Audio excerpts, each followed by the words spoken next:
बिस्मिल्लाहिर्रहमानिर्रहीम। अस्सलामुअलैकुम बच्चों, क्या हाल चाल है आप लोगों के? ठीक है, उम्मीद करता हूँ कि आप ठीक ठाक होंगे। आज क्वेश्चन नंबर 4 स्टार्ट करने लगे हैं, एक्सरसाइज नंबर 19.2 का।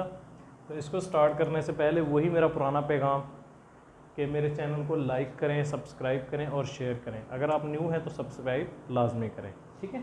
और अगर आप लोगों को कोई इशू है किसी भी किस्म का तो आप मैंने व्हाट्सएप नंबर दिया होता है, उस नंबर पे आप रिप्लाई कर सकते हैं, ठीक है। तो अभी क्या है, स्टेटमेंट क्या कहता है कि classify the square matrices. Square matrices क्या होते हैं? स्क्वायर मैट्रिसेस वो होते हैं जिनका ऑर्डर एक जैसा हो, यानी order 3x3, 2x2, 6x6, 4x4, जिनका ये ऑर्डर होता है उस तरह उनको स्क्वायर मैट्रिसेस कहा जाता है। अब इनका 3x3 है, यानी इसकी रो भी 3 है, 1 2 3 रो है और कॉलम भी 3 है, 1 2 3, 3x3 का है, ये भी 3x3 का है, ठीक है। इसलिए इसको स्क्वायर मैट्रिसेस कहा जाता है एज सिंगुलर और नॉन सिंगुलर। कि इनको सेटिस्फाई करो, इनको ब्रीफ करो कि ये सिंगुलर है या नॉन सिंगुलर है, ठीक है। इनका सिंगुलर और नॉन सिंगुलर का मैंने आपको पिछले लेक्चर में भी बताया है कि सिंगुलर जो होता है उसका डिटर्मिनेंट जो होता है वो 0 के इक्वल आता है, तो उसको हम सिंगुलर कहते हैं, ठीक है।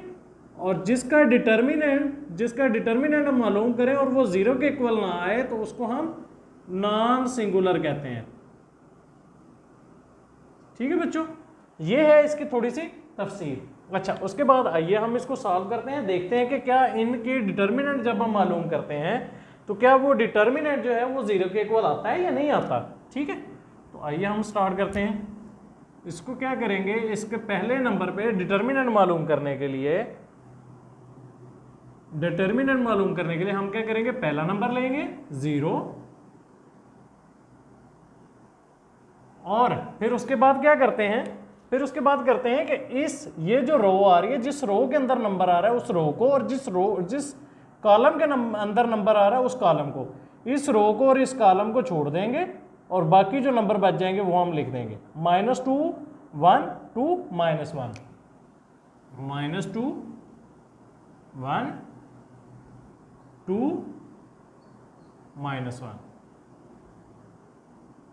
ये आ गया, ठीक है। अच्छा, फिर आगे जब 0 आ गया फिर साइन माइनस का, फिर आगे क्या नंबर है 2। ये बार बार मैं बताता रहता हूं कि ये याद रखिएगा कि जब आप 3x3 कॉलम का कर रहे होते हैं तो डिटर्मिनेंट मालूम कर रहे होते हैं, यहां पे प्लस माइनस, फिर अगला जो नंबर आएगा फिर प्लस, फिर अगला जो नंबर आएगा माइनस, इस तरह इसकी तरतीब चल रही होती है, ठीक है। मैंने पहले 0 प्लस का लिया फिर माइनस का लिया तो -2 आ गया, उसके बाद आगे वही हिसाब के इसकी जिस रो और कॉलम के अंदर 2 आ रहा है उस रो को और कॉलम को हम छोड़ देंगे। अब ये इस दूसरे कॉलम के अंदर आ रहा है, दूसरा कॉलम छोड़ दिया हमने, ठीक है। और रो कौन सी है, पहले वाली, और पहली रो छोड़ देनी है, ठीक है। उसके बाद क्या बचता है 3 1 3 -1, ठीक है।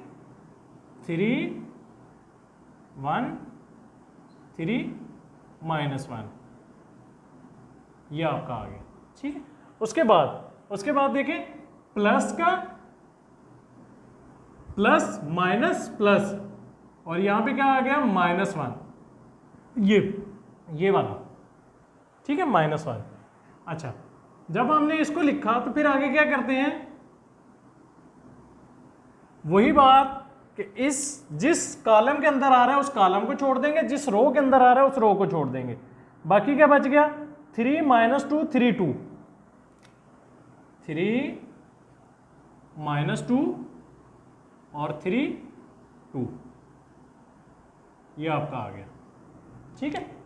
अच्छा, फिर उसके बाद क्या करते हैं, फिर उसके बाद हमने करना है कि इनमें डिटर्मिनेंट मालूम कर लेना है। जब आप डिटर्मिनेंट मालूम करेंगे तो ये 0 जो है इस पूरे के साथ जब मल्टीप्लाई होगा तो ये हमेशा 0 हो जाएगा, इसको सोचने की बात ही नहीं है, ठीक है। जब 0 को अंदर पूरे के साथ मल्टीप्लाई किया तो वो 0 हो गया, इसमें सोचने की बात ही नहीं है।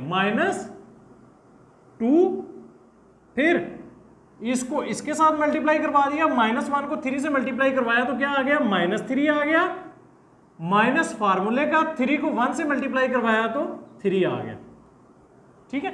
उसके बाद माइनस प्लस -1, 3 को 2 से मल्टीप्लाई करवाया तो 6 आ गया, माइनस फार्मूले का 3 को -2 से मल्टीप्लाई करवाया तो माइनस का 6 आ गया।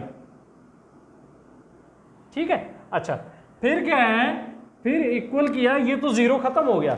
ठीक है, -3 क्या आ गया, -2 -3 जो है वो 6 आ जाता है। क्यों? क्योंकि माइनस माइनस जो है वो प्लस होते हैं, माइनस का नंबर हो 2 हो तो वो प्लस होते हैं, लेकिन साइन कौन सा आता है, साइन माइनस का आता है। ये बहुत दफा बता चुका हूं। उसके बाद -1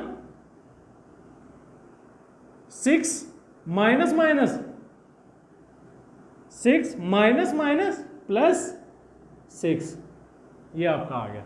ठीक है, अच्छा उसके बाद फिर -2 -6, माइनस माइनस क्या होगा, प्लस हो जाएंगे और 2 6 12 आ जाएगा। 6 + 6 क्या आता है, 6 + 6 12 आता है, -12। ये माइनस 6 + 6 12 आ गया, 12 ने 1 से मल्टीप्लाई हुआ तो आपका 12 भी आ गया। अब ये क्या हुआ, 12 से कट गया तो ये क्या आ गया, 0 आ गया। ठीक है, ये 0 के इक्वल आ गया। तो लिहाजा हम इस डिटर्मिनेंट को, इसको क्या बोलेंगे, लिहाजा ये मैट्रिसेस जो आपका आ जाएगा वो आ जाएगा सिंगुलर। क्यों?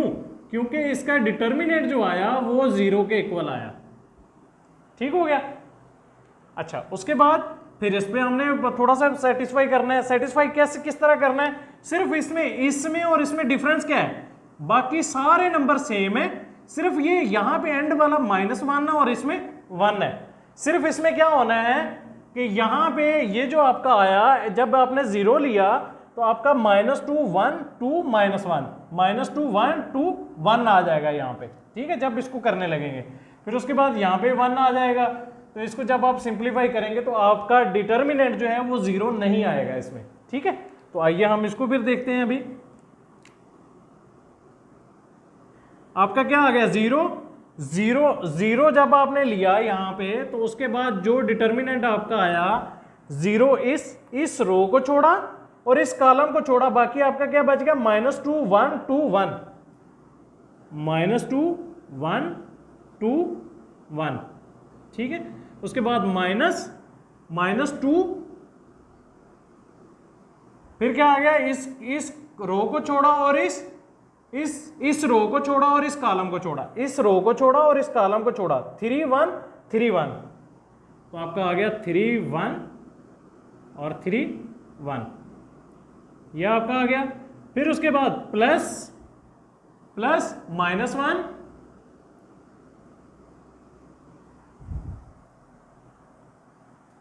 प्लस -1 ये लिख दिया। ठीक है, अब इस कॉलम को छोड़ा और इस रो को छोड़ा, आपका 3 -2 3 2 आ गया, 3 -2 3 2, ये आपका आ गया। ठीक है, अब क्या हुआ कि जब इस 0 ने इस पूरे कॉलम के साथ मल्टीप्लाई हुआ तो यहां पे क्या आ गया, आपका 0 आ गया, -2 3 1 जा 3 3 1 जा 3 -3। ठीक है, उसके बाद प्लस माइनस, उसके बाद इसको जब 1 लिखो या ना लिखो कोई इशू नहीं पड़ता, कोई फर्क नहीं पड़ता। 3 2 जा 6, 3 2 जा ये -3 -2 -6। ठीक है, तो ये आपका आ गया, ये 0 हो गया, ये 3 से कट गया, यहां पे क्या बच गया, 0 बच गया, 2 ने ये ऐसे -2 × 0 -6 माइनस प्लस 6 + 6। ठीक है, तो अब ये क्या हुआ, ये भी 0 हो गया, ये भी आपका 0 हो गया, तो यहां पे क्या बच गया, -6 + 6 क्या बच गया, -12। तो यहां पे आपका डिटर्मिनेंट जो है वो -12 आ गया। ये 0 के इक्वल नहीं है, तो जब 0 के इक्वल ना आए तो फिर हम क्या बोलेंगे इसको, नॉन सिंगुलर। ठीक है, पहला मैट्रिसेस आपका सिंगुलर आ गया, दूसरा नॉन सिंगुलर आ गया। क्यों? पहले का डिटर्मिनेंट जो है वो 0 के इक्वल आ गया, दूसरे का डिटर्मिनेंट 0 के इक्वल नहीं आया। जिसका डिटर्मिनेंट 0 के इक्वल आ जाए उसको सिंगुलर बोलेंगे, जिसका डिटर्मिनेंट 0 के इक्वल ना आए उसको हम नॉन सिंगुलर बोलेंगे। ठीक है बच्चों, ये काफ़ी तफसील में हम पढ़ चुके हैं पहले भी, तो लिहाजा उम्मीद है कि आप लोगों को समझ आई होगी। मेरा ख्याल है इसमें कोई डाउट नहीं होना चाहिए, इसमें कंसेप्ट आप लोगों का क्लियर हो जाना चाहिए। ठीक है बच्चों, तो आज के लिए इतना ही काफ़ी है। नेक्स्ट लेक्चर में अगले सवाल के साथ, क्वेश्चन नंबर 5 के साथ हाजिर होऊंगा। मुझे दीजिएगा इजाज़त, मेरे चैनल को लाइक करें, सब्सक्राइब करें और शेयर करें। मुझे दुआओं में याद रखें। अस्सलामु अलैकुम वरहमतुल्लाहि वबरकातुहू।